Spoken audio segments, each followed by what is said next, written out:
materiales, nuestros sentidos, que tienen que ver con el color, la textura y el brillo. Hay veces que uno va a diseñar una máquina, no solamente tomando en cuenta las propiedades mecánicas que deben tener, sino a veces también es importante, por ejemplo, el color o la textura o el brillo. Por ejemplo, para carpintería metálica, tú puedes hacer de madera, puedes hacer de acero de bajo porcentaje de carbono, o puede ser de acero inoxidable. Entonces, el de acero inoxidable tiene un brillo mucho más intenso, mucho más bonito, tanto en el color como en el brillo. Y dependiendo al mercado en el cual está haciendo, entonces, en función siempre, el costo es un parámetro que es común a todos. El mejor diseño es aquel que cumple con la función establecida, es decir, que cumple con los requerimientos establecidos al más bajo costo. El ingeniero, cuando va a diseñar una máquina, siempre tiene que analizar beneficio versus costo, ¿no? Beneficio versus costo. Entonces, por ejemplo, les decía, si nosotros estamos yendo a un mercado de gente que económicamente bien posesionada, digamos, entonces ahí es más importante el color, la textura que el costo. Entonces ahí tendremos que diseñar de acero inoxidable, por ejemplo. Pero si está haciendo un mercado que sea más popular, donde es más importante el costo que la presentación, entonces harás por ya sea de plástico, de madera o de acero de bajo porcentaje de carbono con una protección de pintura. Bueno, las propiedades físico-químicas son la transparencia y la oxidación. La transparencia tiene que ver con el comportamiento que tienen los materiales frente a la luz. Y ellas se clasifican en transparentes, translúcidos y opacos. ¿Qué son los transparentes? Son aquellos que dejan pasar la imagen. Por ejemplo, el vidrio sencillo, los vidrios sencillos, ese deja pasar la luz, ¿no? Digamos, con una intensidad importante. Y deja pasar también la imagen. Es decir, uno puede ver a través de los vidrios, puede ver la imagen que está al otro lado. Los translúcidos son aquellos que dejan pasar la luz, pero no la imagen, ¿no? Los translúcidos y opacos. Por ejemplo, el vidrio catedral. El vidrio catedral que deja pasar la luz, pero no se ve la imagen. O las calaminas de plástico, por ejemplo. Bien, la oxidación hace referencia al comportamiento de un material, dice, cuando es sometido a la acción de agentes atmosféricos o químicos. Fundamentalmente tiene que ver con el ataque del óxido al material que estamos utilizando. Entonces, muchas veces, esta es una variable importante a tomar en cuenta cuando estás diseñando un elemento de máquina. Por ejemplo, si tú estás haciendo, no sé, la hélice de un barco, entonces el hélice de un barco va a estar sometido a alta corrosión, ¿no? La oxidación puede venir a través de la atmósfera o a través del agua. En ambos casos, el oxígeno ataca a los materiales y puede llegar a oxidar. Y si se oxida ese material, evidentemente va a perder todas sus propiedades mecánicas, hasta incluso volverse polvo.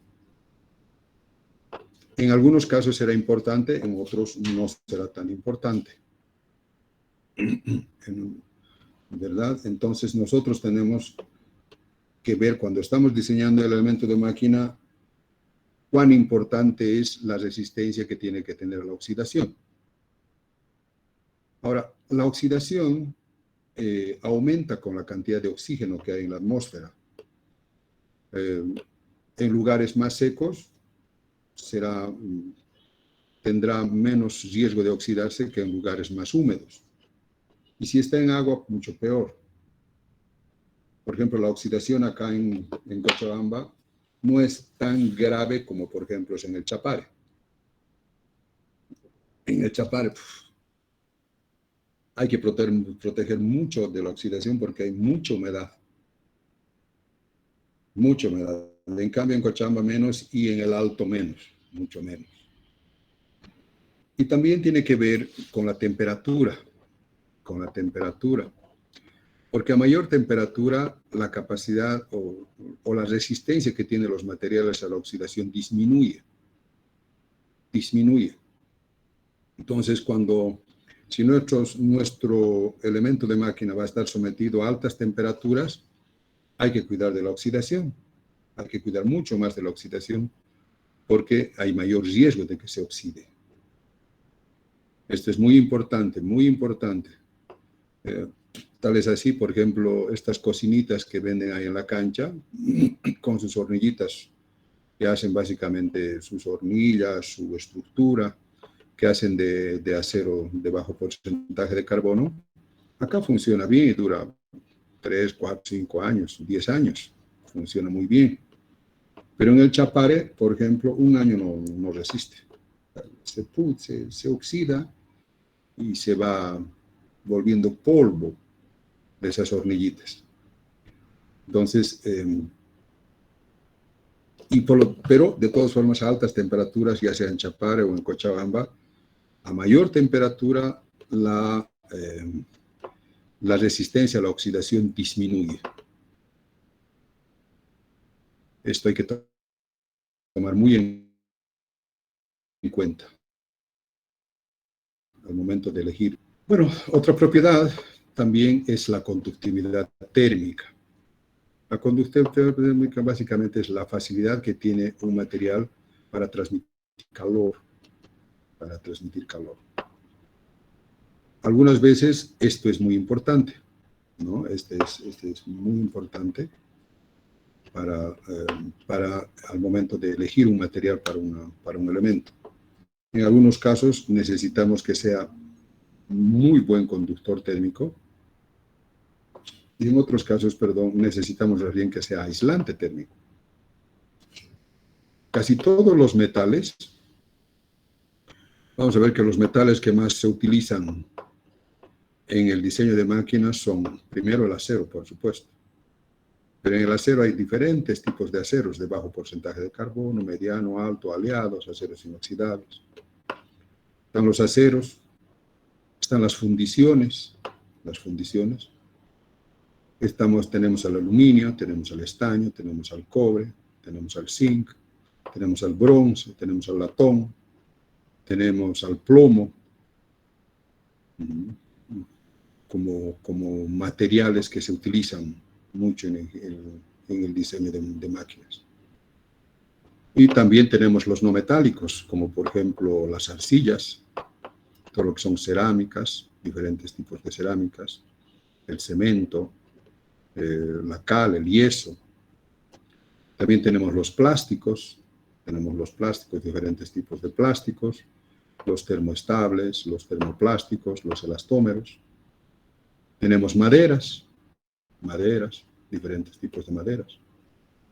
Y ahí, por ejemplo, casi todos los metales son conductores, tienen alta conductividad térmica, unos más que otros, o unos menos que otros. Por ejemplo, el fierro fundido tiene menor conductividad térmica que los aceros al carbono, por ejemplo, ¿no? Y los que tienen gran conducción térmica son el cobre, el aluminio, los aceros, son altos conductores térmicos. Y los aislantes, les decía más bien las cerámicas. Entonces, dependiendo qué estamos diseñando, tenemos que elegir esto. Por ejemplo, si tú estás diseñando un horno, por ejemplo, nosotros tenemos que tener la mayor pérdida de calor posible en el horno.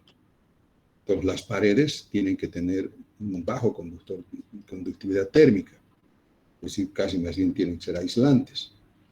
Y entre esos, por ejemplo, están las arcillas, ¿no? Las arcillas, ¿no? Por eso es que los hornos se hacen de ladrillos refractarios. Los hornos para hacer panaderías, etcétera, nuestros ancestros hacían de arcilla, de barro, para que no, porque el barro, que es una arcilla, tiene baja conductividad térmica. También tiene baja conductividad térmica, por ejemplo, el asbesto, lana de vidrio. Por eso los hornos de las cocinas ahí vienen, tienen una capa ahí adentro, ya sea de lana de vidrio o ya sea lana de asbesto, que son más bien, o sea, que no dejan transmitir el calor, tienen baja conductividad térmica. Entonces, en ese caso necesitamos aislantes, más bien. Pero en otros casos, si por ejemplo estamos diseñando un radiador que es un intercambiador de calor, necesitamos más bien que tenga alta conductividad térmica para que pueda enfriar rápidamente al contacto con el exterior. Entonces, la conductividad térmica tiene que ser elevada. Y uno de los elementos que tiene alta conductividad térmica es el cobre, ¿no? Entonces, a base del cobre o hacemos latón o hacemos bronces. El más utilizado es el latón, pero cuya base es el latón, es cobre con zinc. Entonces, tiene alta conductividad térmica. Por lo tanto, los radiadores, los intercambiadores de calor, se hacen con las serpentinas, esas, ustedes han visto tras el televisor, tras el refrigerador, que hay unas parillas que son de cobre. ¿Por qué son de cobre? Porque tienen alta conductividad térmica, ¿no? Entonces, dependiendo qué es lo que vamos a diseñar, nosotros tenemos que primero ver en el elemento que estamos diseñando qué requerimientos hay. ¿Qué requerimientos tenemos? Y de acuerdo a esos requerimientos, tenemos que escoger aquel material que cumple con esas características al más bajo costo. Al más bajo costo. Luego tenemos la conductividad eléctrica, que esa es la facilidad de conducir la electricidad.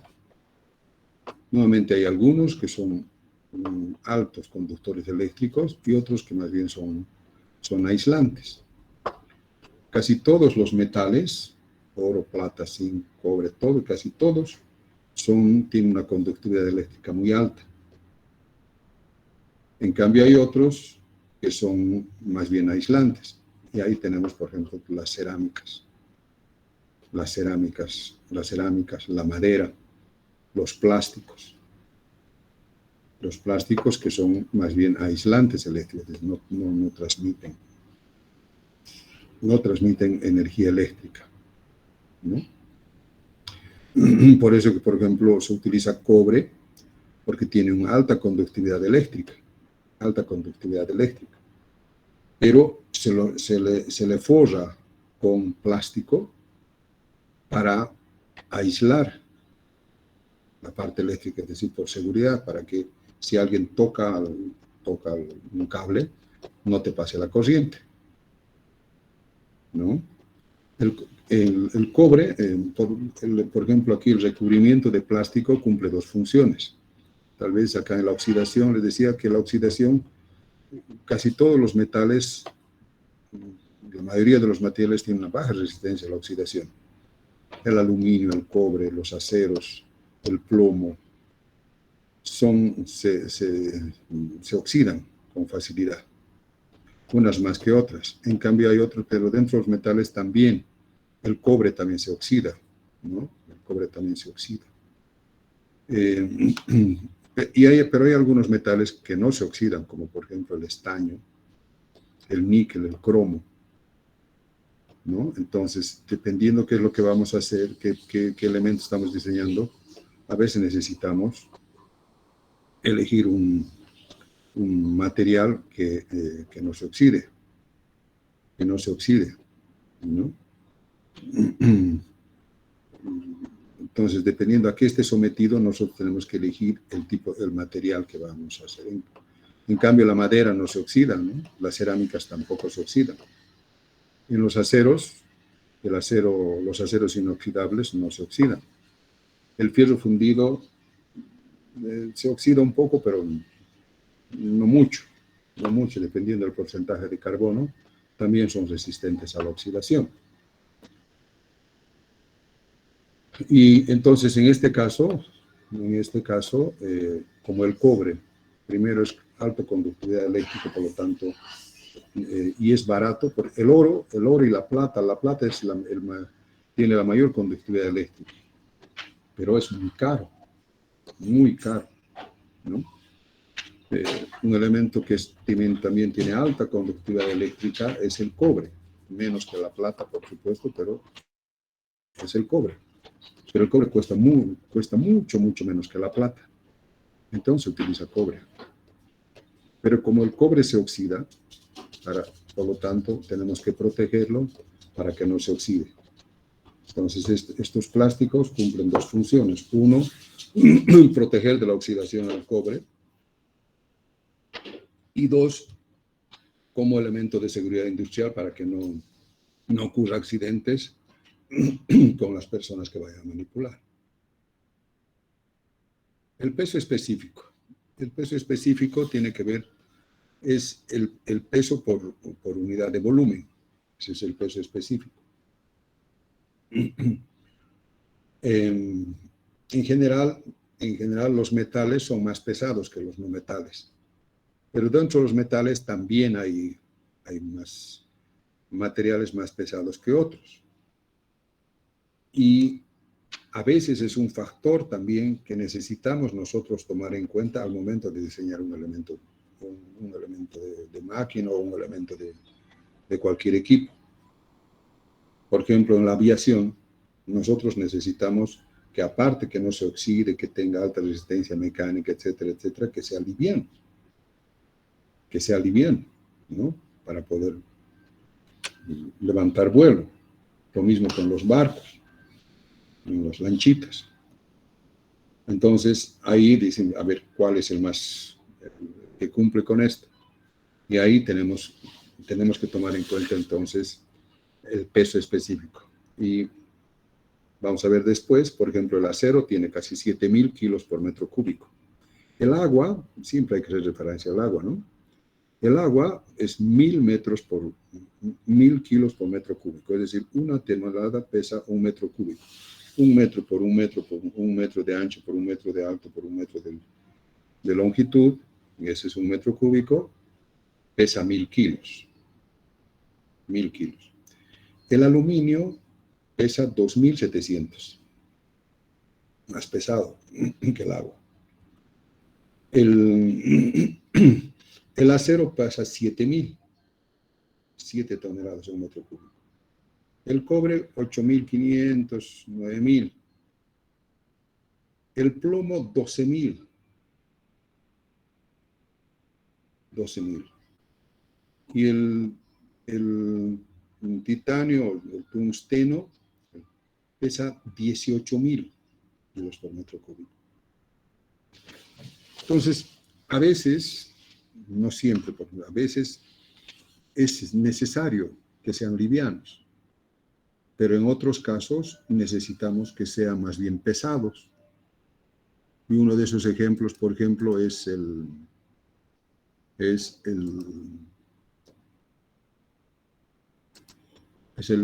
plomo, son las balas.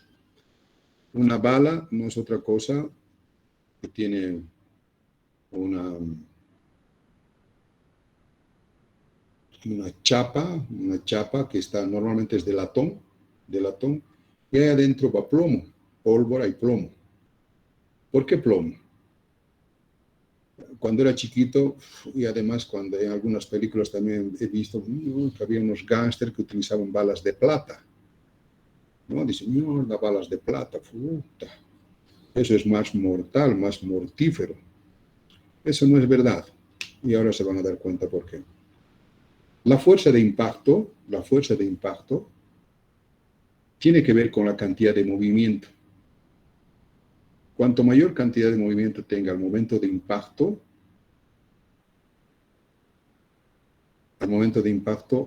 las consecuencias van a ser mayores, la penetración va a ser mucho mayor.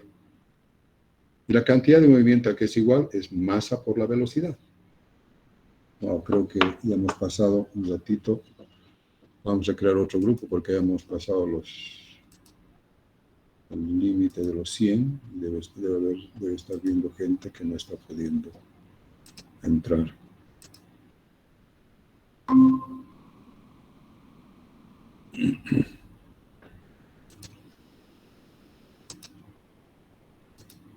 Vamos a crear otro grupo para que sus compañeros puedan ingresar.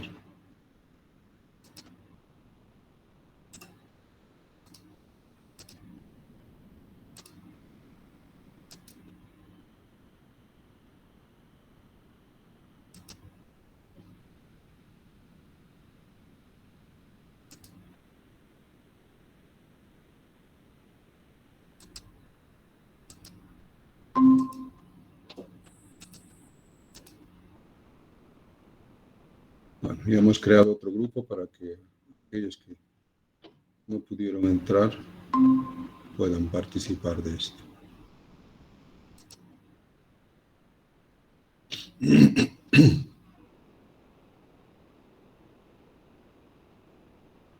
Esperemos un ratito a que puedan ingresar.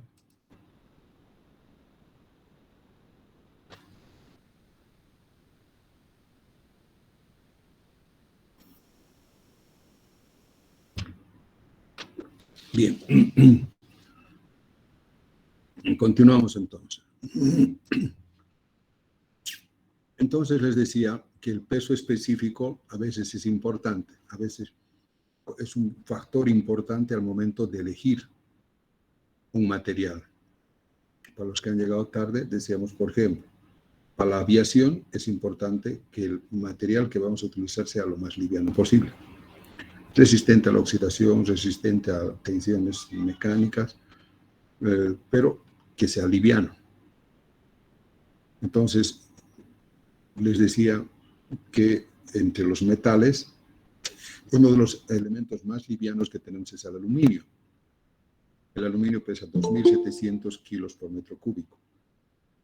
El agua es 1.000 kilos por metro cúbico. Entonces, el aluminio es más pesado, sí es más pesado. El acero, casi 7.000 kilos por metro cúbico. El cobre, 8.500, 9.000 kilos por metro cúbico. El plomo, 12.000 kilos. El titanio pesa 12.000 o 18.000 kilos. El tungsteno, 18.000 kilos por metro cúbico. Entonces hay algunos que son más pesados y otros más livianos. El estaño, 7.000 kilos por metro cúbico. Más o menos ahí. Entonces, a veces es importante entonces que sea liviano. Pero hay otras veces que más bien que necesitamos que sea pesado. Les estaba explicando por qué razón deberíamos elegir un material pesado.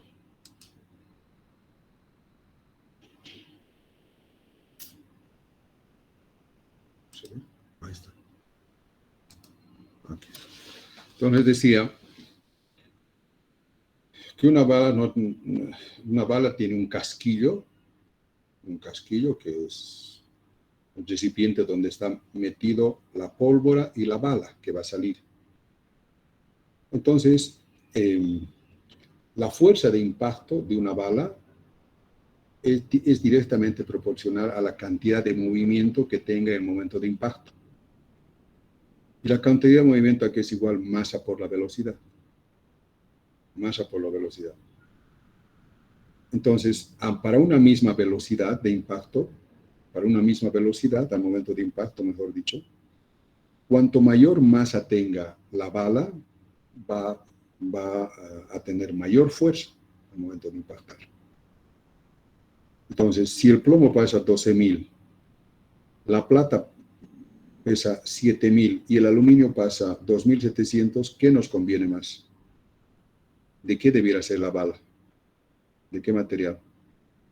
Respondan, por favor. De plomo. Plomo, Inge. De plomo. De plomo. Entonces, mentira que las balas de plata perforan más. Mentira. Eso es plomo. Sería mucho más todavía si fuera tungsteno, ¿no? Mucho más, porque son 18.000 kilos. Pero el tungsteno es demasiado caro. El plomo, en cambio, es muy barato. Muy barato. Es barato, uno de los materiales más baratos que hay. Entonces, las balas, en este caso, necesitamos más bien que tengas esa propiedad de ser lo más pesados posibles. ¿De acuerdo? En cualquier momento, alguien que tiene alguna duda, alguna consulta, me interrumpe, no hay problema, ¿ya? Por favor, más bien quiero que siempre me pregunten cualquier duda que tengan, porque así, primero que me siento bien, porque sé que me están atendiendo, están analizando. ¿De acuerdo? Entonces... Sí, una duda. Sí. El semestre pasado nos dijo que la densidad del plomo era 11.300 y más o eso menos. tema total, ¿no? Sí, puede, dependiendo del plomo, pero más o menos está cerca de los 11.500, 12.000. No estoy dando datos. Cuando veamos cada uno de esos materiales, ahí vamos a ver exactamente. ¿De acuerdo? Pero está por ahí, 11.500, 12.000. Normalmente en la jerga diaria, digamos, dice, ¿cuánto es? 12.000. ¿De acuerdo? Del acero también, dependiendo del porcentaje de carbono, va variando, ¿no? 6.500, 7.200, ¿cuánto es? 7.000. El aluminio igual, dependiendo de los componentes que tenga, de los aliantes que tenga, va a ir variando, pero ¿cuánto? 2.700. Lo mismo del cobre, el bronce, dependiendo qué tipo de bronce, es de 8.500 a 9.000, por ahí. Bueno, otro elemento que es otro factor, otra propiedad que es importante es la conductividad calorífica, que ya lo hemos dicho. Lo otro es el coeficiente de dilatación.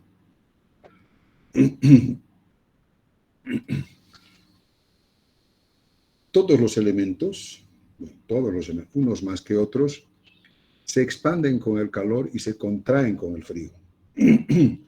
Hay unos que tienen mayor dilatación térmica y otras menor dilatación térmica. Entonces, a veces es necesario tomar en cuenta este factor. Es necesario. Por ejemplo, si nosotros estamos haciendo un cojinete con su eje,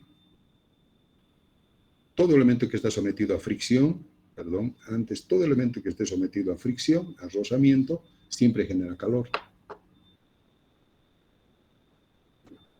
¿No? Y por lo tanto, el calor hace que se dilate o se contraiga los materiales. Entonces, cuando estamos diseñando, por ejemplo, un cojinete con su eje, el eje normalmente es de acero.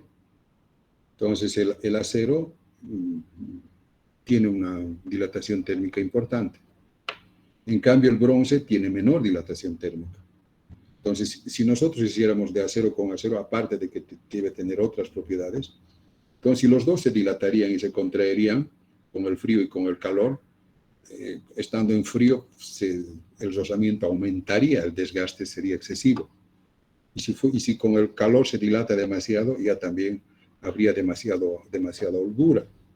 Por ejemplo, ahí en ese caso, para el cojinete, uno tiene que tomar en cuenta este factor.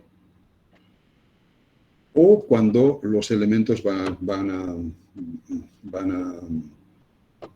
funcionar a altas y bajas temperaturas. Por ejemplo, un automóvil, el motor más o menos funciona entre 400, 450 grados centígrados. ¿No? Cuando está funcionando y cuando lo apagas, está a la temperatura ambiente. Si estamos en invierno, estará a menos 1 grado centígrado.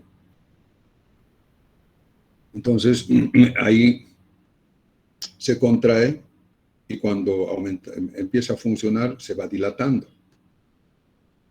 Y nosotros tenemos el cigüeñal, que es el que hace funcionar las válvulas, ¿no? las válvulas y los pistones, no es las válvulas, son los pistones, ¿no? Sube y baja, sube y baja, sube y baja. Y ahí, por ejemplo, ese cigüeñal, como va a estar a 450 grados y además cuando está a temperatura ambiente a -1, -2, -10 o a -20 grados, si su dilatación térmica fuera demasiado elevada, entonces se dilataría, se expandiría mucho y se contraería mucho. Lo mismo que en el blog del motor, imagínense peor todavía en el blog del motor. En el blog del motor es el blog donde van los cilindros, los huecos. Y ahí va el cilindro, ¿no?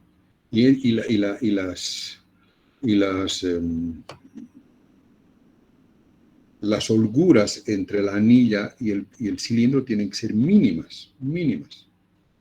Entonces, si ese blog de motor lo haríamos, por ejemplo, de un acero de bajo porcentaje de carbono, aparte de que va a oxidar, etcétera, se ensancharía demasiado con el calor y en frío se encogería, lo cual apretaría los pistones y ahí lo rasparía. Y si se ensancha mucho, ya también la compresión no va a ser correcta. Entonces, por ejemplo, en ese caso, decimos, la dilatación térmica es importante. Es muy importante. Entonces, ahí tendremos que seleccionar algún material que tenga una baja dilatación térmica. Y por eso se hacen, por ejemplo, los blogs, los cigüeñales, se hacen de fierro fundido. Vamos a ver que una de las propiedades de la fundición es su baja dilatación térmica, por ejemplo. Pero si nosotros estamos haciendo una mesa de carpintería metálica, una mesa cualquiera, ahí no es importante la dilatación térmica, ¿no? Porque estamos hablando de décimas de milímetro, centésimas, máximo décimas de milímetro que se dilata. Entonces, ¿qué le va a hacer a la funcionalidad de la mesa el que se dilate décimas de milímetro? Nada, ¿no? ¿En qué va a influir en la funcionalidad? En nada. Pues en ese caso no es importante tomar en cuenta este factor. ¿Se entendió? Inge, una pregunta. Sí. En el caso que nos está explicando acerca de los pistones en el motor del auto, tanto el pistón como el cilindro o lo que los contienen los pistones vienen a ser hechos del mismo material. ¿Los pistones? Sí. No.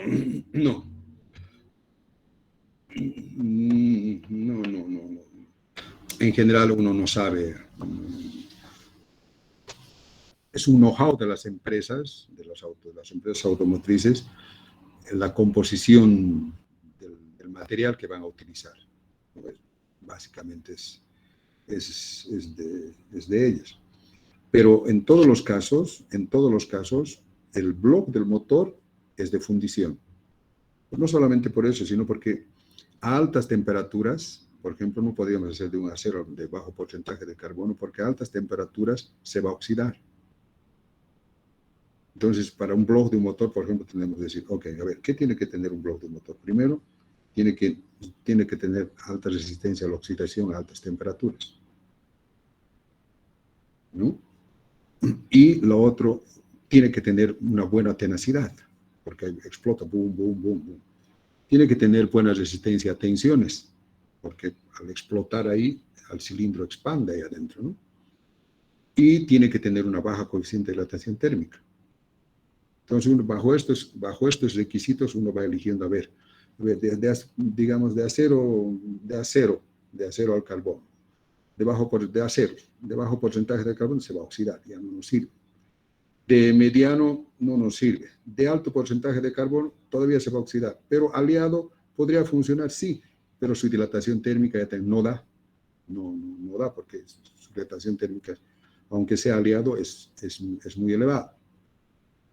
Dicen, aluminio, ni por si un caso, ¿no? Aluminio, ni por si un caso.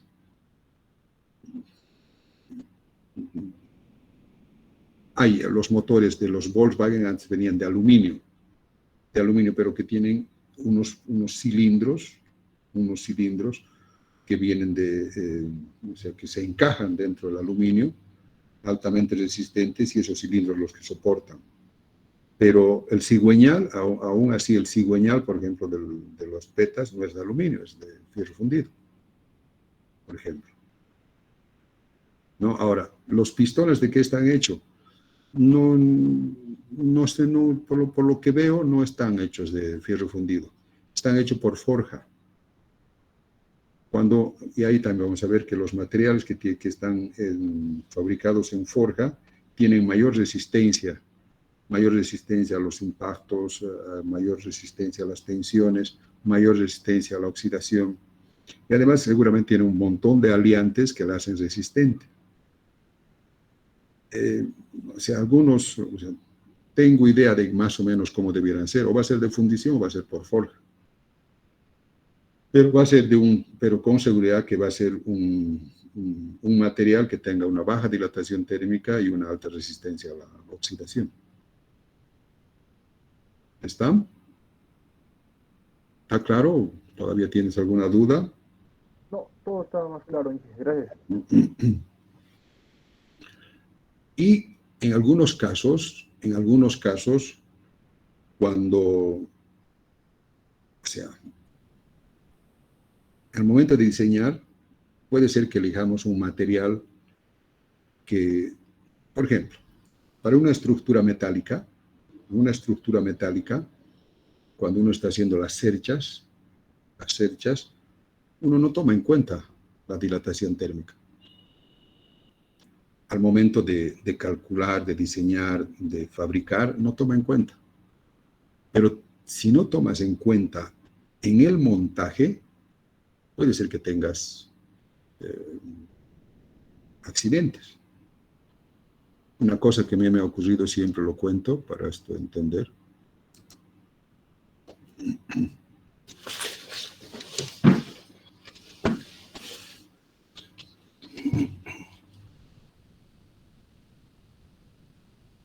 Los aceros de bajo porcentaje de carbono tienen alta dilatación térmica. Es decir, se expanden con el calor y se contraen con el frío.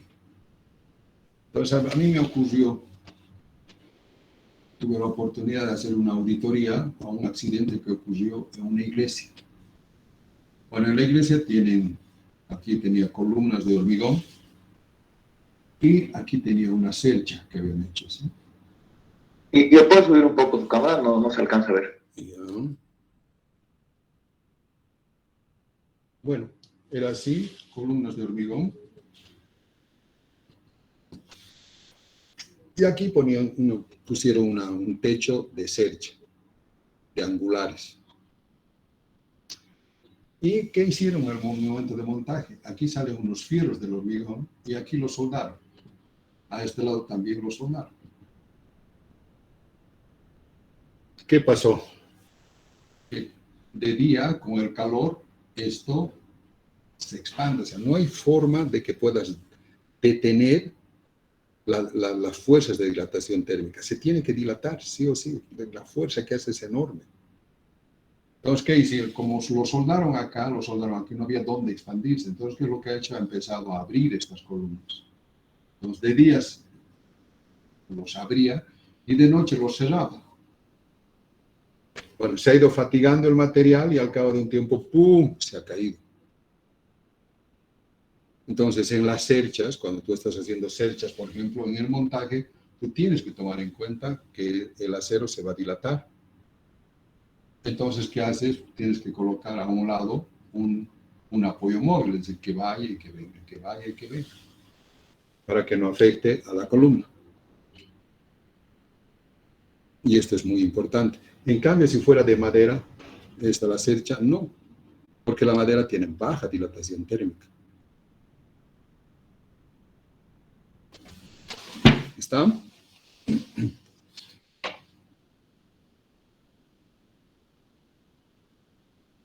¿Aló? ¿Me escuchan?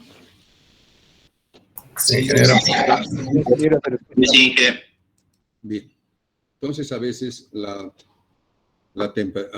dilatación térmica es un factor importante a tomar en cuenta, ya sea para el diseño o para el montaje, para el cálculo o para el montaje. La temperatura de fusión. También es importante conocer la temperatura de fusión. de un material. Y tienes que dominar. O sea, vamos a entrar después a estudiar cada uno de los materiales y tienes que dominar. Y ahí vamos a ver, por ejemplo, que el acero funde más o menos, dependiendo de los porcentajes de carbono, pero siempre decimos alrededor de 1400 grados centígrados. El cobre, 1100. El aluminio, 700, 760, 780. El estaño, 350. El plomo, 250, 230.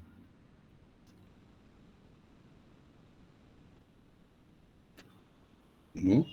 En cambio, las cerámicas, las arcillas, mejor dicho, 3000, 3500. Entonces, si tú vas a, por ejemplo, vas a diseñar un horno para fundir acero, tú tienes que ver que el acero para fundir necesitas arriba de 1400 grados centígrados. Entonces, la olla donde vas a fundir el acero tiene que estar, su temperatura de fusión tiene que ser mayor que eso, ¿no? Es decir, en este caso tiene que ser cerámica. Y por eso los hornos de fundición de acero son de cerámicas, ¿no? De ladrillos refractarios. Entonces, si voy a fundir aluminio, ¿podría hacerlo en una olla de fierro fundido? Sí, porque el aluminio va a fundir a 720. En cambio, la fundición 1100 grados centígrados. Entonces va a aguantar. Pero no al revés. No puedes hacer una olla de aluminio para fundir acero.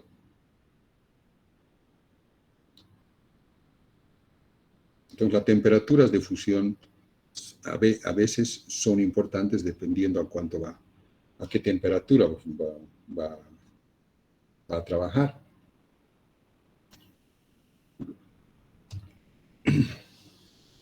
¿De acuerdo? Lo mismo el punto de solidificación, que es al revés, es la temperatura a la cual, el punto de fusión es la temperatura a la cual el sólido se vuelve en líquido. Y la solidificación es al revés.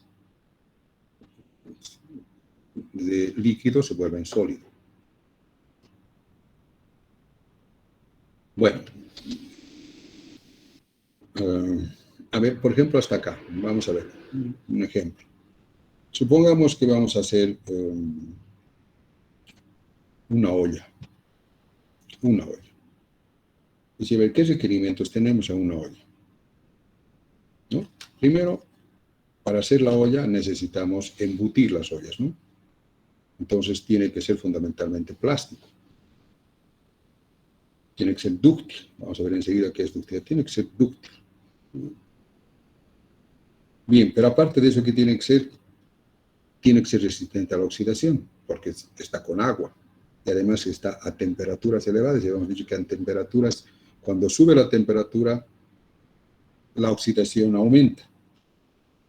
Y finalmente tiene que ser inocuo, es decir, que no tiene que ser daño a las personas.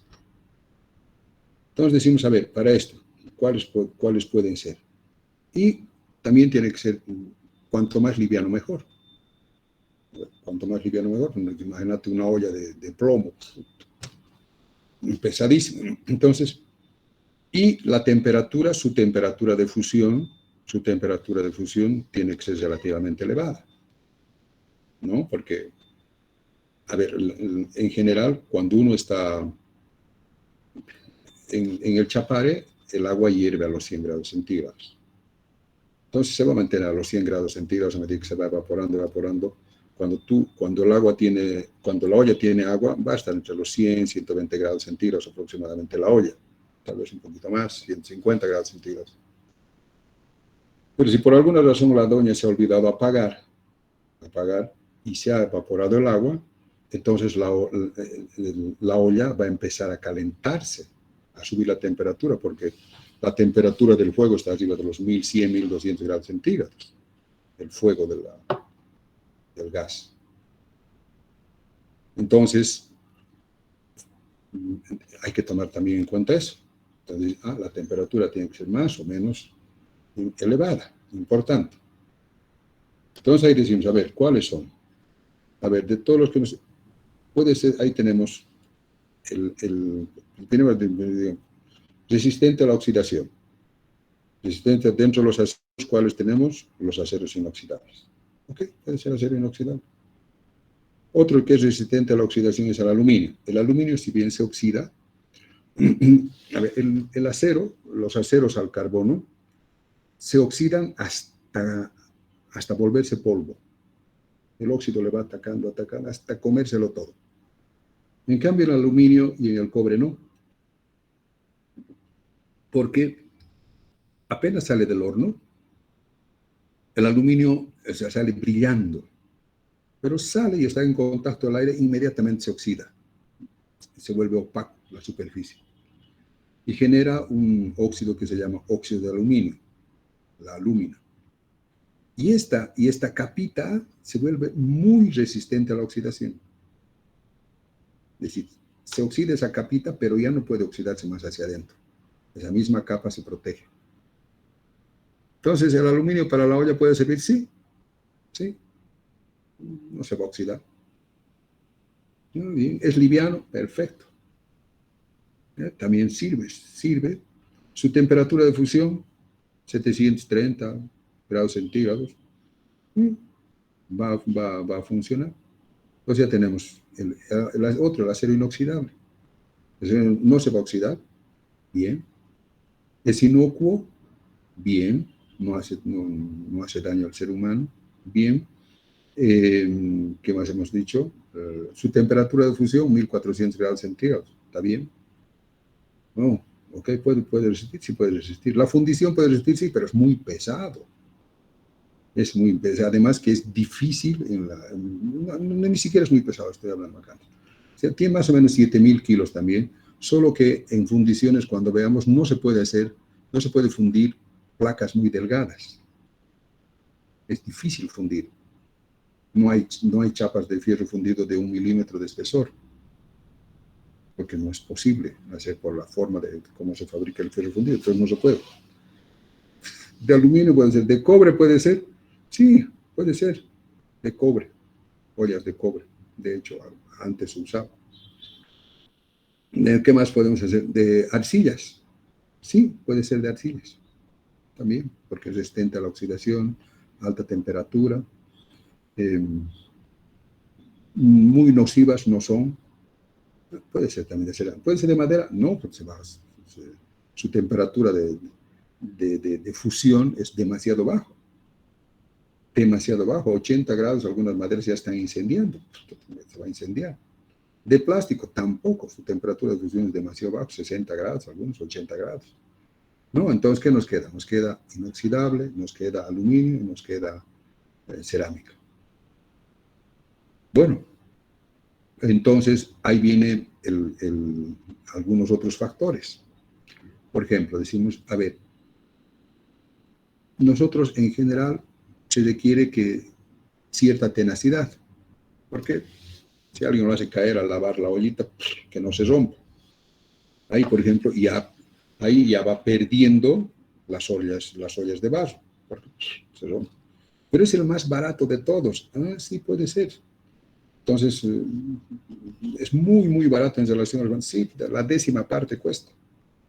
Ah, sí, entonces, dependiendo del mercado en el que estamos yendo, sí, podría ser ollitas de barro. De hecho, en el campo se utilizan ollitas de barro, por ejemplo. Decir, puede ser. Pero últimamente se ha establecido que las arcillas, tienen unos componentes que son los feldespatos, que son cancerígenos. Entonces, entonces esto produce cáncer. Entonces, ¿qué hay que hacer? Hay que ponerle esmaltes.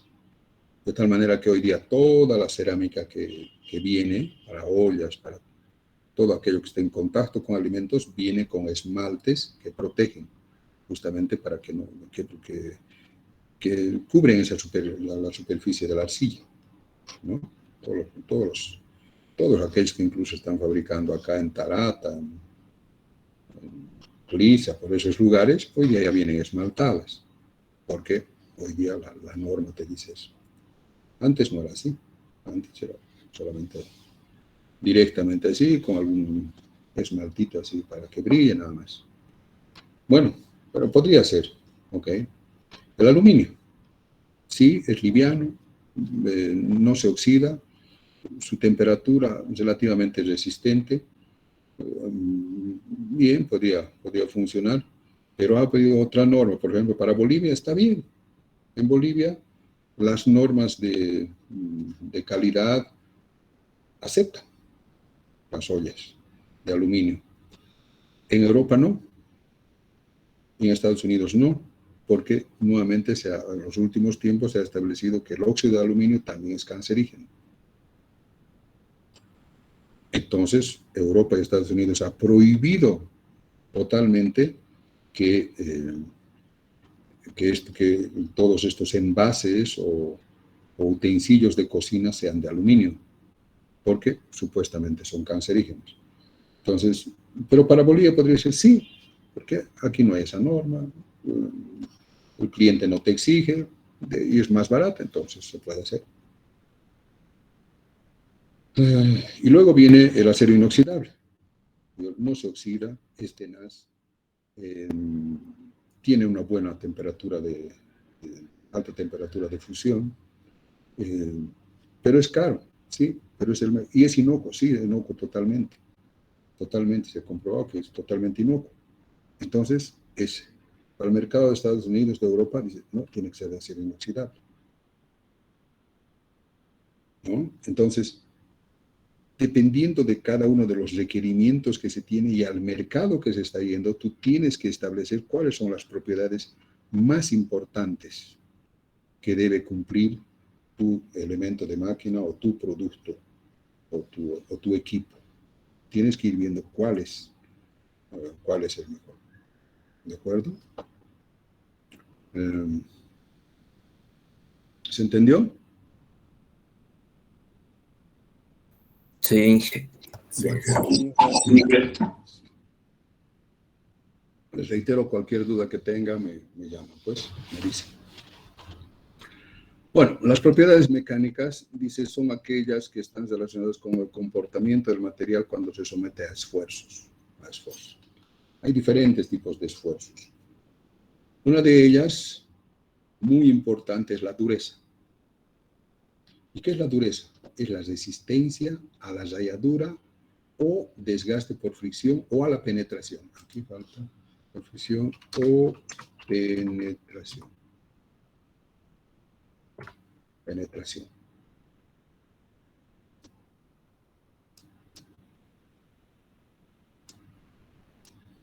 La penetración, es el que penetre uno al otro. Bueno, este es un factor importante. Sí, depende siempre la función que va a cumplir el equipo, el elemento de máquina que estás diseñando.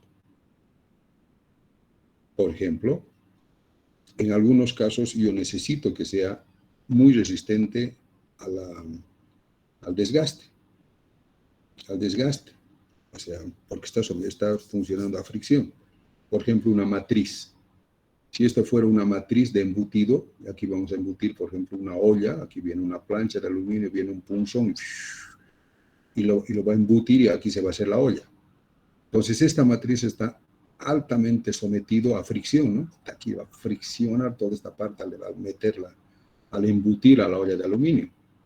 Entonces, como hay alta fricción, necesitamos acá una dureza superficial elevada, por ejemplo. Porque necesitamos una dureza importante acá. Y así en diferentes elementos de fricción, por ejemplo, un cigüeñal que en los puños está sometido, en los cojinetes está sometido a fricción. Necesitas proteger ese cigüeñal, tiene que ser un material duro. O en los cilindros, el cilindro del automóvil, en el motor hay un cilindro, ¿verdad? A ese cilindro entra el pistón con las anillas. Y esas anillas hacen fricción en el cilindro. Entonces, ese cilindro tiene que tener una dureza muy elevada. Aparte de resistente a la corrosión, a la oxidación, tiene que tener una resistencia muy elevada. Una dureza muy, muy elevada. ¿no? Por eso, y vamos a ver que el cromo es uno de los elementos más duros. Entonces, todos los cilindros vienen cromados. Son de cromo, tienen componente de cromo. Lo mismo que las anillas, que van friccionando eso, tienen cromo. Entonces, hay situaciones en las cuales esta propiedad es muy importante.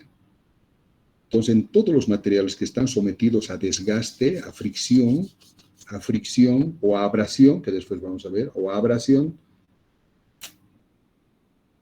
deben tener una dureza elevada para resistir eso. Por ejemplo, en las torres de alta tensión. En las torres de alta tensión el viento está todo el tiempo soplando, especialmente en esos lugares donde hay mucho viento, y normalmente el viento te trae partículas pequeñas, por ejemplo, cuarzos, o sea, arenas. Y eso es un material muy abrasivo, que después vamos a ver. Resistencia también a la penetración, rayadura, fricción, penetración.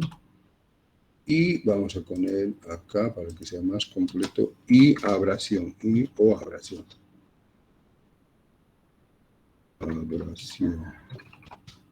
Abrasión con S, con C. Abrasión con S, ¿no? Con ese Inge. Sí, abrasión. Sí. Y abrasión.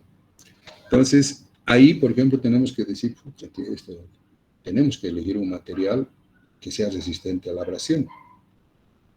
O por lo menos cubrir la superficie, si hemos elegido un material que no tiene resistencia, no tiene alta dureza, tenemos que protegerlo superficialmente para que resista la abrasión. Y ahí vamos a ver, por ejemplo, que todas las torres de alta tensión son de acero normalmente 1030, 1040, cuya dureza es aproximadamente 25, rojo el C, pero que están con zinc, bañados en zinc, porque el zinc tiene una mayor dureza, 35, 40 rojo el C. Entonces se hace un zincado para resistir la dureza. Y además el zinc también resiste a la oxidación. Vamos a ver, por ejemplo, en eso, a ver, para una torre de alta tensión, ¿qué necesitamos? Primero, buena resistencia a tensiones. Es decir, ya no puede ser el aluminio, por ejemplo, no puede ser el plomo. Buena resistencia a tensión, ni siquiera el cobre. Buena resistencia a tensiones tiene que ser acero. Y además tiene que ser conformable, porque son angulares, ¿no? Son angulares, son perfiles. Podría ser fierro fundido, sí, pero no es conformable, ¿no? Después vamos a ver que no es plástico, no se puede hacer perfiles. Todos son aceros. Entonces va a ser acero. Dice, acero de bajo, mediano o alto. Bueno, de alto es muy caro. Puede ser de bajo o de mediano. Pero su dureza de bajo es muy eso. Y lo otro tiene que ser resistente a la oxidación, porque va a estar ahí, a la corrosión, está todo el tiempo lloviendo, etcétera, etcétera. Tenemos que entonces encontrar ese material. Entonces, el acero de bajo porcentaje de carbono se oxida muy fácilmente. Entonces, ¿qué hacemos? Dice, híjole, ¿de qué hago? No puede ser de cobre, no puede ser de aluminio, no puede ser de acero inoxidable. Sí, puede ser de acero inoxidable. Cumple con todas esas condiciones. Pero colocar 10 veces, cuesta 10 veces el acero normal. Carísimas, imagínate, hay esas torres de alta tensión de acero inoxidable. ¿No? Entonces, ¿qué tenemos que hacer? Tenemos que seleccionar un material, en este caso aceros de bajo porcentaje de carbono, y tenemos que protegerlo ante la corrosión, o sea, tenemos que protegerlo ante la oxidación y ante la abrasión. ¿Cuál es ese proceso? El más barato puede ser cromado, sí, puede ser cromado, porque el cromo es muy duro, pero es recontra caro. ¿Cuál es el más barato que cumple con eso, aunque un poco con menos resistencia que el cromo? El zinc. Entonces, el galvanizado, que se llama, que es zincado. Lo mismo que las calaminas.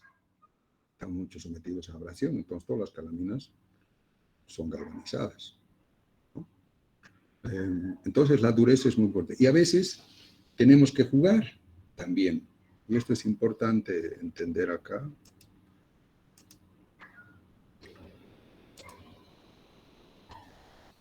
A veces, es más, tenemos que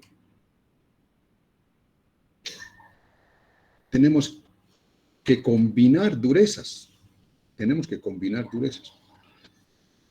Por ejemplo, si esto fuera el cigüeñal, que cuesta aproximadamente $2,000, el cigüeñal del motor, y este es el cojinete. Este es el... Joder, ahí.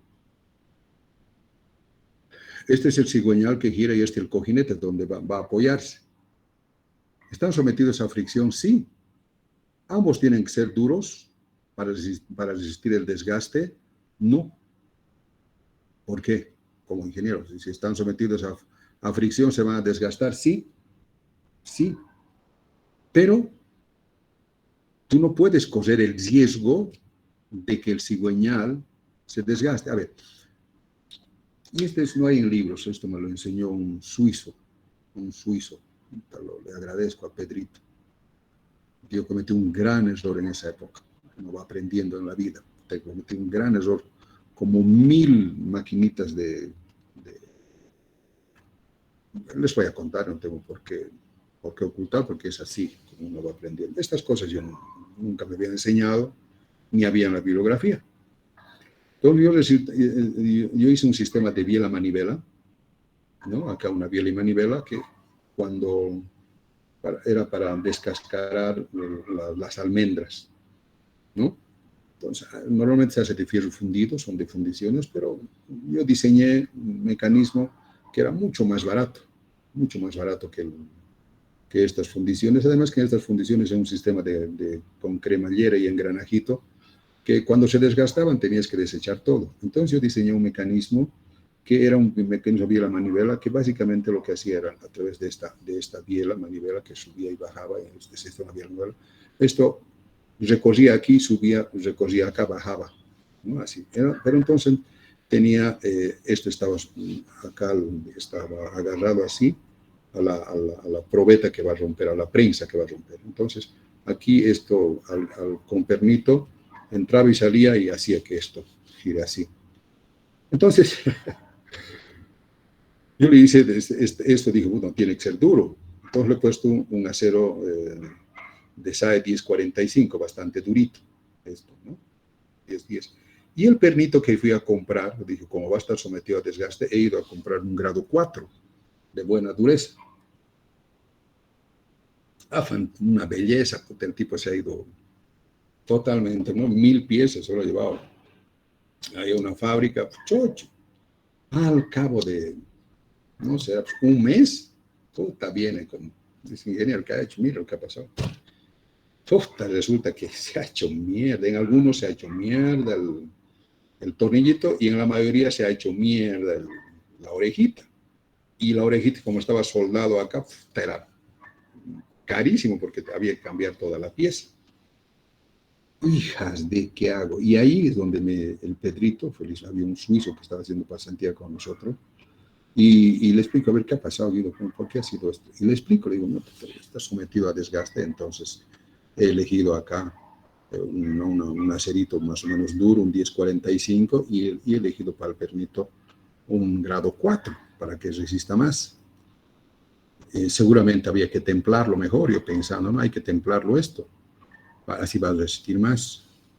Y ahí me dijo esto que, bendito seas, Pedro, toda la vida me ha ayudado. Y me ha dicho así, Guido, a ver, dice, ¿cuándo hay mayor desgaste? Cuando frotas queso con queso, queso con vidrio o vidrio con vidrio. ¿Cuándo hay mayor desgaste? Cuando es queso con queso, queso con vidrio o vidrio con vidrio. A ver, digan. Queso con queso, Inge. Queso con queso.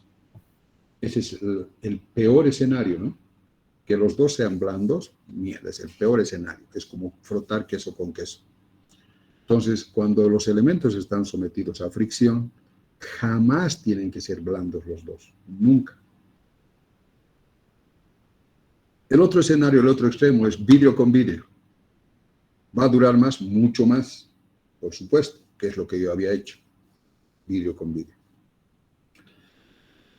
Pero en este escenario de vidrio con vidrio, nosotros no podríamos predecir cuál va a fallar, o el de la derecha o el de la izquierda, ¿verdad? Cualquiera puede fallar. En cambio, cuando es queso con vidrio, fíjate este razonamiento que te parece ilógico, pero es así. A ver, primero, ¿cuál va a durar más? ¿Queso con queso o queso con vidrio?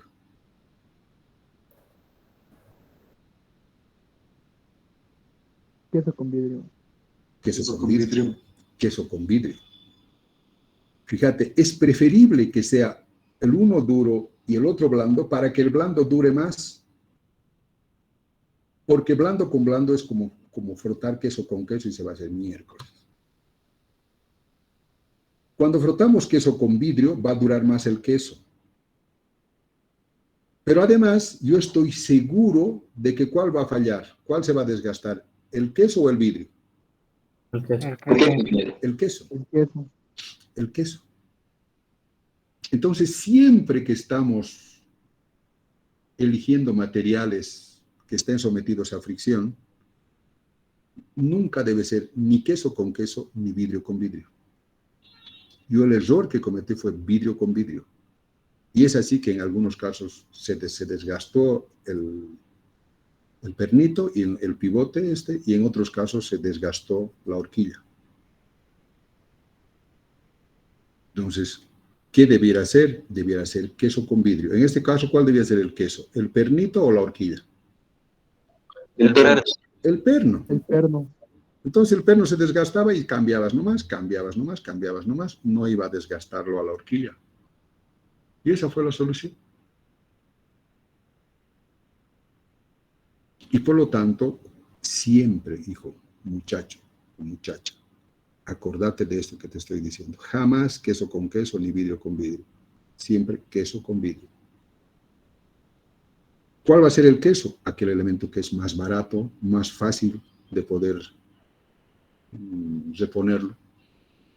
En el caso de tu cigüeñal con tu cojinete, debe ser el queso y cuál debe ser el vidrio. ¿Cuál debe ser el queso? El cojinete. El cojinete cuesta $10. El cigüeñal cuesta $2,000.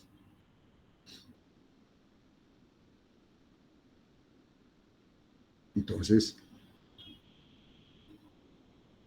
es muy importante tomar en cuenta esta relación de durezas cuando hay fricción. ¿De acuerdo? Vamos a ver lo mismo, por ejemplo, en tornillos sin fin y corona. Tornillos sin fin y corona. Ahí el tornillo sin fin, siempre queso con vidrio, porque hay alto desgaste por fricción. En realidad, toda la transmisión es por fricción. Entonces, en ese caso, el tornillo es de... En este caso, fíjense, y a veces hay que tomar en cuenta el queso con vidrio para, a fin de que se gaste el más barato. En este caso del cojinete y el cigüeñal, creo que es muy claro, ¿no? Pero en otro caso, donde nosotros tenemos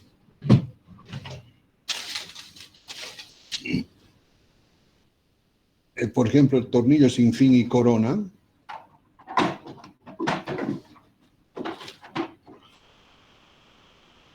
el tornillo sin fin y corona simplemente es así. El tornillo gira así y la corona gira así. Y esta relación de transmisión es más o menos arriba de 20-1, hay de 40, 50, 60, 100-1. Supongamos que es 100-1, ¿qué significa? Que este da 100 vueltas y este da apenas una vuelta. Los dos son caros, o sea, ninguno es más barato que el otro, los dos son carísimos. Entonces, la cosa es, los dos deben ser blandos, los dos deben ser duros, o uno debe ser duro y el otro blando, ¿y cuál debe ser el blando? Si es que fuera así. A ver. El blando debe ser el que dé más giros, así ese se va a desgastar más. Sí. Este debe ser el blando, entonces, el tornillo. El tornillo es el que gira 100 veces y este da una vez, gira una vez. O los dos deben ser duros. No, el tornillo tendría que ser duro, ¿Por qué? porque va a girar más revoluciones y va a ser más. ¿Más No, qué? no, el tornillo sería el duro, Inge. ¿Por qué? Porque como tiene 100, entonces da más espacio, digamos, para que todos funcionen, digamos. En cambio, el otro es más chiquitito y va a ser usado constantemente, entonces ese hay que hacerlo blando. Bueno, va por ahí. Fíjate, este da 100 vueltas y este da una vuelta. ¿Qué significa? Es que si nosotros agarramos un delta X acá, un pedacito del diente, esa partecita del diente, acá en la zona de fricción va a entrar 100 veces, mientras este va a entrar una vez. Una vez, esto va a entrar 100 veces a la zona de fricción, mientras este entra una vez. Entonces, ¿cuál está más sometido a desgaste, el tornillo o la corona? Tornillo. El tornillo. Si los dos fueran duros, ¿cuál se va a desgastar más rápido? El tornillo. El tornillo. Y nosotros no queremos eso. Nosotros queremos que los dos duren casi lo mismo. Si nosotros queremos que los dos duren casi lo mismo, entonces, ¿cuál debe ser duro, cuál debe ser blando? El que sea más propenso a desgastar. El duro tiene que ser el tornillo y el blando tiene que ser este. Por eso es que en los tornillos sin fin y corona, este viene ya sea de fundición, normalmente es de fundición porque es muy duro, y este viene de bronce, para que los dos duren igual. Pero nuevamente viene la cuestión del queso con vino. ¿Se entendió? Sí, ingeniero, se entiende todo. Bien. Ok, vamos a quedar ahí porque tengo clases después con los industriales. ¿Está claro hasta acá? Sí, Inge. Ok, claro. Muy bien, ahí quedamos entonces. Chao, chao, cuídense. Un favor. Dime. ¿Será que para la siguiente clase o la